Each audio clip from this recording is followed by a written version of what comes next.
Hi, this is Jack from Spitfire Audio's Customer Experience team. In this video, I'm going to demonstrate how to set up Kontakt multiple outputs. Multiple outputs provide us with a greater flexibility when it comes to monitoring a sound. For example, stemming out a particular microphone into a 5.1 configuration would be an incredibly useful option. They can also be stemmed into different tracks in your DAW for mixing. And a final option is they can be used to stem different libraries out into different tracks if you're using Kontakt as a host for multiple libraries. Firstly, it's really important to set up these outputs before you load any patch in Kontakt. The reason being is you would have to reload that patch in order to make the instrument see the multiple outputs. Also, you may have to reboot the plugin in your DAW for the DAW to see the outputs from Kontakt. If we go up to the workspace options at the top of Kontakt, we can choose the outputs.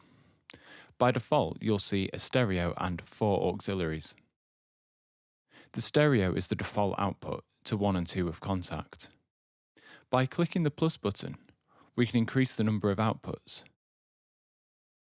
And we can also determine the number of channels per output. In this case, I'm going to choose 2 channels for 7 different outputs. By clicking at the bottom of the channel, we can then change the output of Kontakt to increment each output. Once this has been done, you can save the current output section for all formats, meaning you'll never have to set this up again. Once the outputs have been set up, we can load a patch. The first thing I want to do now I've loaded a patch is to demonstrate how to assign a microphone's output to the surrounds in a 5.1 configuration. By clicking the A symbol for the ambient microphones, we can then choose an output that we've created.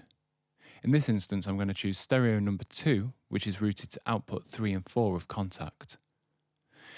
If I now go to Pro Tools and the input of this auxiliary, we can make the plugin stereo 2 from Kontakt. This means when I change the microphone to the ambient microphone and play some notes, it now comes down through my surrounds.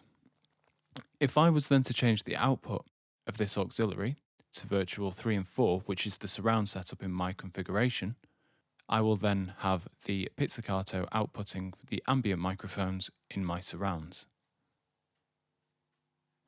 If I was to then add the tree back in, which is currently set up to be stereo 1,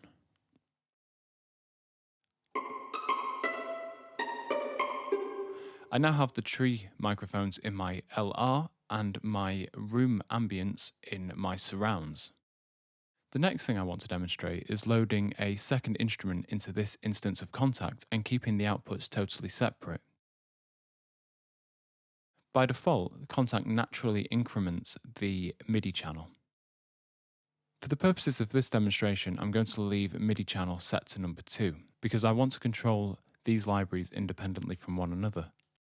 However, I'm going to change the output of the cello at the top to stereo number 2. In Pro Tools, I'm now going to create a new instrument track and call it cello.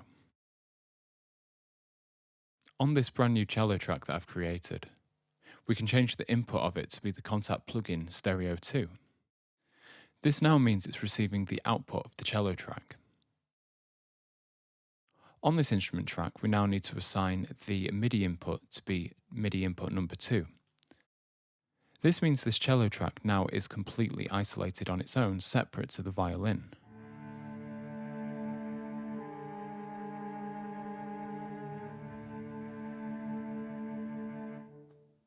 And if we were to go back to the violin, on the pizzicatos,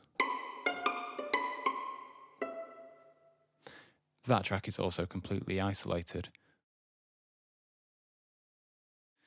These 2 features of Kontakt are really useful, so if you have any further questions, please reach out to us at spitfireaudio.com/support.